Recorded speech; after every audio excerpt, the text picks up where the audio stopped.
संगठनात्मक स्तर पर इंडिया गठबंधन दल को बूथ लेवल तक कैसे मजबूत किया जाए, इस पर एक विस्तृत और व्यापक विमर्श हुआ है और एक स्वर में सभी लोगों ने कहा कि हम सब गठबंधन दल मिलकर सभी सीटों पर दृढ़ इच्छा शक्ति के साथ चुनाव लड़ेंगे और जो 20 वर्ष इस बिहार को, जिसने कभी हार नहीं मानी, उसे आकंठ भ्रष्टाचार में अराजक वातावरण में तब्दील कर दिया गया है, उससे बिहार की जनता को निजात दिलाएंगे।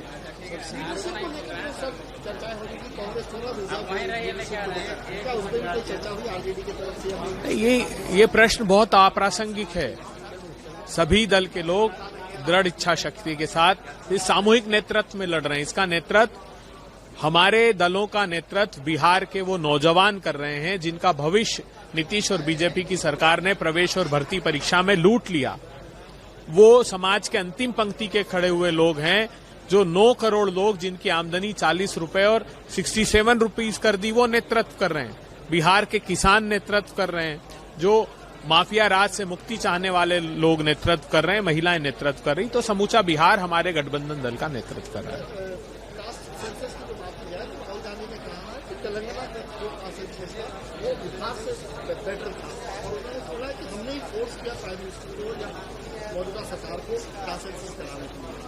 देखिए, कास्ट सेंसस पर भारतीय जनता पार्टी पहले दिन से स्पष्ट रूप से कह चुकी थी।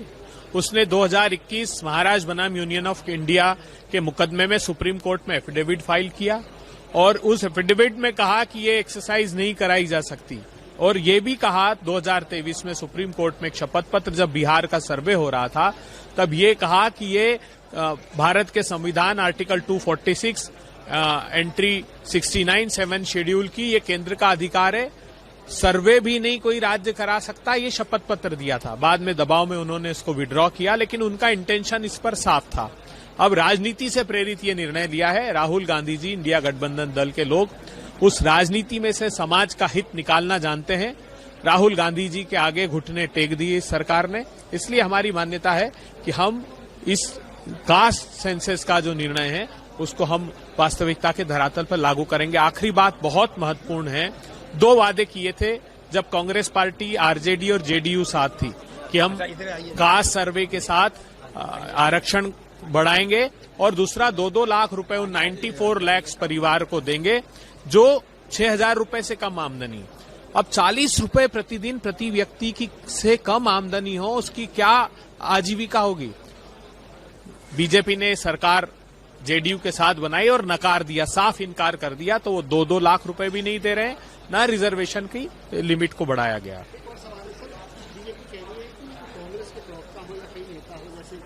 कांग्रेस के पूर्व मुख्यमंत्री पंजाब के चन्नी साहब हो, जो बयान आते हैं वो कहीं ना कहीं पाकिस्तान को फायदा पहुंचाता है, उनको फॉर्डर देता है। क्या देखिएगा पहलगाम वाले जो इश्यू है उससे लगातार कह रहे हैं कि पाकिस्तान के साथ अब खड़े नजर आते हैं। पहलगाम में हमारे जो वीर जवान शहीद जो वहां शादी के बाद तत्काल बाद गए थे, उनकी बहन का स्टेटमेंट सुनिए। उन्होंने कहा 1.5 घंटे तक वो तड़पता रहा, उसकी मदद के लिए कोई नहीं आया। जो सूरत की हमारी बहन है जिन्होंने अपने पति को खोया, उन्होंने केंद्रीय मंत्री के सामने कहा कि आपको जेड सिक्योरिटी है, चॉपर भी सुरक्षा में रहता है, वहां एक भी सुरक्षा के लिए कोई जवान मौजूद क्यों नहीं था? तो पुलवामा से लेकर पहलगाम तक भारतीय जनता पार्टी के पास जवाब नहीं है और वो सिर्फ सांप्रदायिक उन्माद में देश को धकेलना चाहते हैं। देखिए, महागठबंधन की बैठक एक संवाद था और संवाद के माध्यम से हमने संदेश देने की कोशिश की कि इस तरह का संवाद पूरे जिलों में है, प्रखंडों में हो और संभव हो तो पंचायत के माध्यम से भी हो। चुनाव का बिगुल यद्यपि नहीं फूका गया है, लेकिन फिर भी 4 महीने का समय है। इन 4 महीने में हमारी जो उपलब्धियां रही अब तक, संघर्ष जो हमने किया, सबसे पहला तो आपको देखना होगा कि हमारे संघर्ष ने नरेंद्र मोदी पर घुटने में आने के लिए मजबूर कर दिया। जातीय गणना की घोषणा उन्होंने की, पहल तो जाति का बात वो मानते ही नहीं थे। उनकी घोषणा थी कि हम 4 जाति मानते हैं, युवा, महिला, किसान, ये 4 जातियां उनका जो मानने का था। लेकिन आज तो जातीय गणना हमारे पक्ष में है, हमें कामयाबी मिली। साथ साथ उन्होंने जो हमला कर दिया है मुसलमानों को आइसोलेट करने के लिए और संविधान पर हमला है, वो मुसलमानों के खिलाफ में वक्फ जो संशोधन कानून बना है, मुसलमानों की संपत्ति को हड़प करके अब अंबानी अडानी को देने की जो कोशिश है, उसकी जो पहल है, तो इसको जब ये बड़ा आंदोलन का रूपरेखा लिया तो आप देखते हैं कि पहलगाम की घटना की जिम्मेदारी उनको लेनी थी। आप उससे पहले पुलवामा में जो 40 फौजों की शहादत हुई, उसकी जानकारी आज तक देशवासी को नहीं है। जानकारी देने की जिम्मेदारी किसकी है? कौन है जिम्मेदार? कौन है चौकीदार? किसने अपने को चौकीदार घोषित किया? चौकीदार सो रहा था कि चौकीदार के चोरों से संलिप्तता थी, अपराधियों के साथ साठगांठ थी। इसलिए देश और बिहार इसका नेतृत्व करेगा आने वाला दिन में। और बिहार मांग करती है कि आप पहलगाम घटना की जांच के बहाने इसको टालिए मत। अभी जांच ही कर रहे हैं आप। कौन है जिम्मेदार? पहले जिम्मेदारी कबूल कीजिए। चूक तो आपने कबूल की, इसलिए कटघरे में लाइए और भारत की जनता को आश्वस्त कीजिए कि भारत सुरक्षित हाथों में है। वरना भारत जो है फांसीवादी ताकत, जो विदेशी ताकत है, उनके दलालों के हाथ में है। और उसी तरह से जो वक्फ की संपत्ति है, इस संपत्ति का जो काला कानून है, इसे आपको वापस लेना पड़ेगा। और इन तमाम चीजें तब वापस होगी जब आने वाला चुनाव को हम भारी विशाल बहुमत से जीतेंगे। और जीतने के लिए हमें जो करना चाहिए, समन्वय, कार्यक्रम, संवाद, वही बात अभी हुई है। फिलहाल नहीं, कांग्रेस तो आज फंसी नहीं है। लीडरशिप पर तो समन्वय समिति जो बनी है, महागठबंधन की कोऑर्डिनेशन कमेटी, उसके चेयरपर्सन अभी तेजस्वी जी है। और तेजस्वी जी के चेयरपर्सन के नेतृत्व में आज का समन्वय समिति की बैठक हुई। इस लीडरशिप पर कोई अभी विवाद नहीं है। निश्चित रूप से एक होकर चुनाव लड़ना है हम लोगों को और एनडीए को पटकना है। इसी बात पे चर्चा हुई किस तरीके से कोऑर्डिनेशन कमेटी प्रदेश में बने, जिला में बने, प्रखंड में बने, पंचायत स्तर तक बने, यह चर्चा हुई। और मोदी सरकार की जो एनडीए सरकार की जो विफलताएं हैं, उनको हम लोग उजागर करने का काम करें। किस प्रकार से पहलगांव में घटना घटी, न कोई वहां सिक्योरिटी का इंतजाम था, न बीएसएफ थी, न सीआरपीएफ थे, है ना। इतनी बड़ी घटना घट गई, 25-26 लोग मर गए और शहीद हो गए। और उस घटना को लोग दूसरे एंगल में ले जाने का प्रयास करने लगे। ये तो शहीदों के परिवार ने जब बोलना शुरू किया तब जाके ये लोग रुके हैं। और उसके बाद ये जाति जनगणना का एक सिगुफा छोड़ के आ गए। अच्छा, जाति जनगणना करेंगे और लोगों को बताएंगे नहीं कि संख्या क्या, किसकी कितनी संख्या है, उसको गौण रखेंगे। तो ये सब चीजें हैं, ये सरकार की जो विफलताएं हैं उसको उजागर करने के लिए। और सभी जो दल हैं, पांचों जो दल हैं, वीआईपी हैं, राजद है, कांग्रेस है, सीपीआई, सीपीएम, माले, सब लोग मिलजुल कर निचले स्तर तक मजबूत संगठन के साथ में एनडीए सरकार को पटकनी देने का काम करेंगे। यही कोई कंफ्यूजन नहीं है सीएम फेज पर। आगे जैसा होगा, इंडिया गठबंधन का जो बना है कोऑर्डिनेशन कमेटी, वो आपको ब्रीफ करेगा, हर एक चीज को ब्रीफ करेगा। चाहे वो सीट की आप बात कर रहे हो, सीट में भी कोई कंफ्यूजन नहीं है, मुख्यमंत्री के चेहरे में भी कोई कंफ्यूजन नहीं है, कौन कहां सीटें लड़ेगा उस पर भी कोई कंफ्यूजन नहीं है। इसीलिए इंडिया गठबंधन का कोऑर्डिनेशन कमेटी बनाया गया है और समय समय पर आप लोगों को ब्रीफ करता रहेगा। देखिए, ये परिचर्चा थी आज के समय में जिन चुनौतियों का सामना पूरा देश और बिहार की जनता कर रही है, उन्हीं पे पार्टी की समझदारी, सभी महागठबंधन के जितने दल हैं, उनके कार्यकर्ता हैं, उनकी एक समेकित समझदारी कैसे डेवलप हो और एकजुटता के साथ हम लोग चुनाव में जाएं। क्योंकि देश में और बिहार में बहुत कुछ दांव पे लगा हुआ है इस चुनाव में, तो गंभीरता से, एकजुटता से चुनाव लड़ना है। यही इस सम्मेलन का, इस कार्यकर्ता सम्मेलन का यही उद्देश्य है। बिल्कुल किया है, लेकिन अभी तक देखिए कि मोदी जी आकर के जो हर चीज में क्रेडिट लेने के लिए टीवी पर आते हैं, अभी तक मोदी जी खुल करके ये बात नहीं कर रहे हैं कि जातिगत गणना जो होनी है उसमें वो क्या चाहते हैं। क्योंकि उनके लोग कहना शुरू कर चुके हैं कि जातिगत गणना तो होगी, लेकिन रिपोर्ट को हम लोग पब्लिक नहीं करेंगे। तो एक सवाल तो ये है कि फिर ये गणना होगी क्यों? अगर रिपोर्ट को डस्टबिन में ही डालना है तो आप ऐसे क्यों करवा रहे हैं?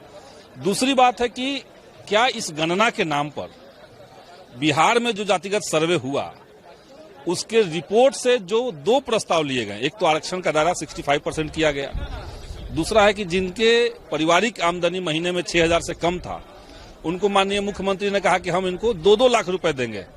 तो क्या राष्ट्रीय गणना हो रही है इसलिए बिहार की गणना से लिए गए निर्णय नल एंड वॉइड हो जाएंगे, खत्म हो जाएंगे, ये आप चाह रहे हैं?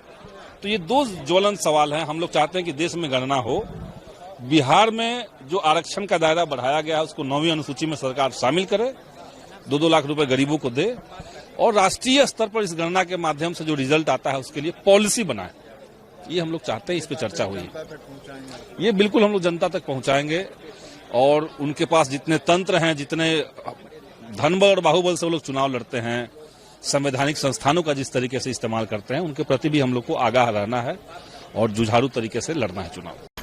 बैठक हुई, आपको प्रेस कॉन्फ्रेंस करके सभी दल के लोगों ने बता ही दिया है, उसमें क्या अब तो लगातार होता रहेगा। 20 तारीख को जो मजदूर यूनियन का हम लोग जो है समर्थन कर रहे हैं और हर जिला में महागठबंधन इंडिया अलायंस के लोग जो हैं हर जिला मुख्यालय पे उन सभी मजदूर यूनियन का साथ देने के लिए खड़े रहेंगे।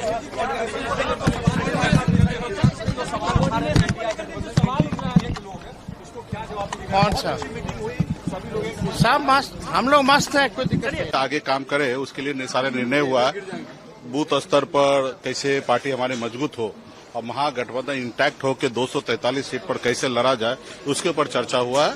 और यहाँ से जितने भी हमारे जिला अध्यक्ष, जिला प्रभारी, पार्टी के वरिष्ठ नेता गण गए जाएंगे अपने अपने क्षेत्र में, तो एक डेट 18 तारीख को सुनिश्चित हुआ कि सभी पार्टी के जिला अध्यक्ष, पार्टी के वरिष्ठ नेता जिला स्तर पे सभी लोग बैठक करेंगे और फिर वहां से निर्णय लेंगे कि प्रखंड लेवल पे कैसे कैसे काम करना है। ये सारे चीज उनको टास्क दिया गया। एनडीए तो कह रही है कि पूरी तरीके से खत्म हो चुका है। अब हम खत्म है तो फिर एनडीए बात क्यों कर रहा है? समस्या ये है कि अगर कुछ नहीं है तो इंडिया हमारे बारे में सोचता क्यों है? उसको नहीं सोचना जो उनके लिए तो मैदान साफ है। इसका मतलब अगर हम में ताकत है, हम में क्षमता है, हम कुछ कर सकते हैं, उनको सत्ता को उखाड़ फेंक सकते हैं, इसलिए वो बेचैन है, इसलिए हमारे बारे में सोचते हैं। नहीं तो कोई आदमी के बारे में अगर कुछ ना समझे तो उसके बारे में चर्चा नहीं करना चाहिए।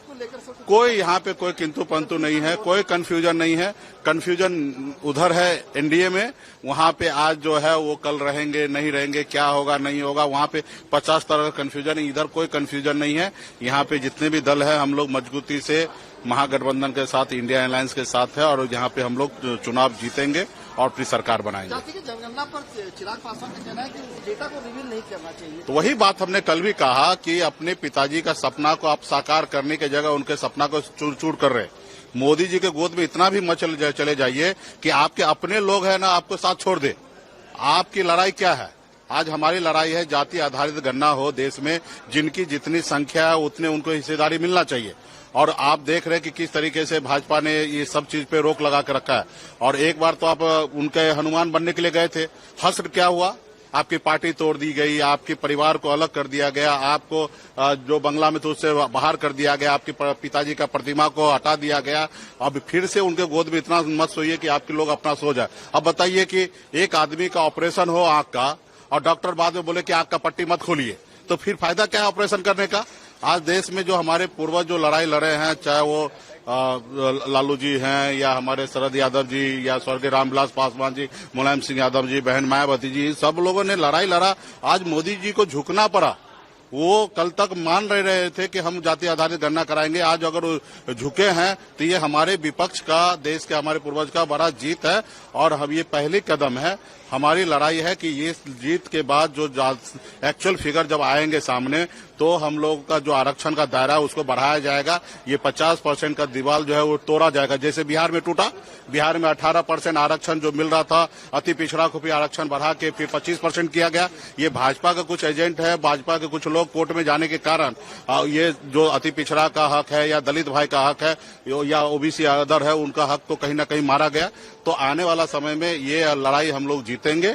देश में जाति जनगणना होने के बाद ये हमारी जीत है।